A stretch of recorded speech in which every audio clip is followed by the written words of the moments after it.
বাংলাদেশ দলের ভারত সফর যেন হয়ে উঠেছে লিজেন্ডারি ক্রিকেটারদের বিদায়ের মঞ্চ। সাকিব আল হাসানের পর এবার মাহমুদুল্লাহ রিয়াদ বলে দিলেন এবার যাবার বেলা। এই ফরম্যাটে সাকিবের সাথে আরো অনেক জায়গায় দুজনের নাম উঠে আসে একসাথে। বেলা শেষে সেই হিসেব আরো একবার মেলানোর চেষ্টা করেছেন খালিদ জামিল।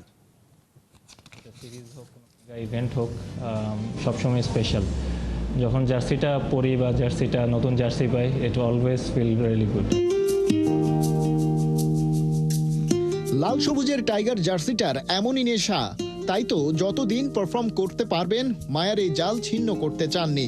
বাংলাদেশের জার্সিতে সবচেয়ে বেশি টি-20 ম্যাচ খেলে সর্বোচ্চবার বিজয়ের সাক্ষী, সবচেয়ে জয় উপহার দেয়া অধিনায়ক হয়েও হেড কোচ হাথুরু সিংহের রোশানলে বিশ্বকাপ মিস করে পড়েছেন আফসোসের আগুনে। শুধু নিজেকে নীরবে নিভৃতে বুঝিয়েছেন হতাশ হওয়া চলবে না একদম। দলে ফিরে মহাপ্রতাপে দেখিয়েছিলেন এভাবেও ফিরে আসা যায়। টি-20 ওয়ার্ল্ড কাপে যখন আমি ছিলাম না, আই ফিল ব্যাড। কাছে মনে হয়েছিল প্রবাবলি আমি টিমে থাকতে পারতাম, বাট এনি হাউ হয়নি, এবং ওটার জন্য আমার কোনো হার্ট ফিলিংসও নেই। টেস্ট ক্রিকেটের মতো টি-20তেও আনুষ্ঠানিক অবসরের ঘোষণা সাকিব আল হাসান দেননি বটে, তবে জানিয়ে রেখেছেন লাল বলের মতো শর্টেস্ট ইন্টারন্যাশনাল ফরম্যাটেও আর খেলতে চান না। তবে রিয়াদ এই জায়গায় সোজা সাপটা। হায়দ্রাবাদের ওই ম্যাচের পর ফুল অ্যান্ড ফাইনাল অবসর।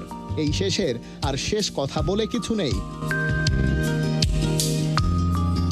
12 অক্টোবর শনিবার, যেদিন নিজের শেষ ইন্টারন্যাশনাল টি-20 খেলতে চলেছেন রিয়াদ, সেদিন তার ক্যারিয়ারের বয়স হচ্ছে পাক্কা 17 বছর 39 দিন।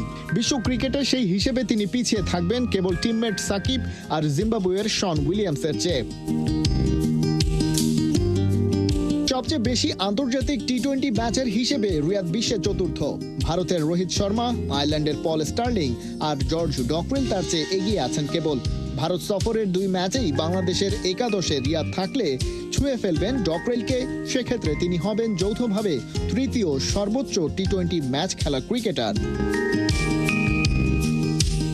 বাংলাদেশের হিসেবে আসা যাক, সেখানে নিঃসন্দেহে ম্যাচের সংখ্যায় রিয়াদ পেছনে ফেলেছেন বাকি সবাইকে।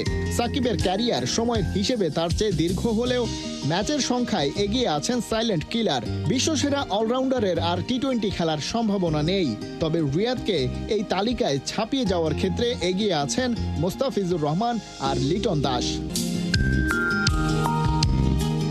আবার ক্যাপ্টেন হিসেবে ম্যাচ জেতানোয় টাইগার ক্রিকেটের টপে রিয়াদ, যদিও সাকিবের সাথে যৌথভাবে 43 ম্যাচে 16 জয় তার, আর সাকিবের সমান সংখ্যক জয় 39 ম্যাচে বাংলাদেশকে নেতৃত্ব দিয়ে।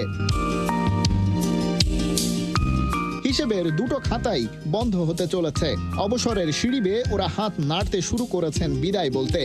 এরপর দুজনেই অ্যাভেলেবেল থাকছেন কেবল ওয়ানডে ফরম্যাটে, কিন্তু তারপর পরের গল্পটা আপাতত সেই পরের জন্যই তোলা থাক।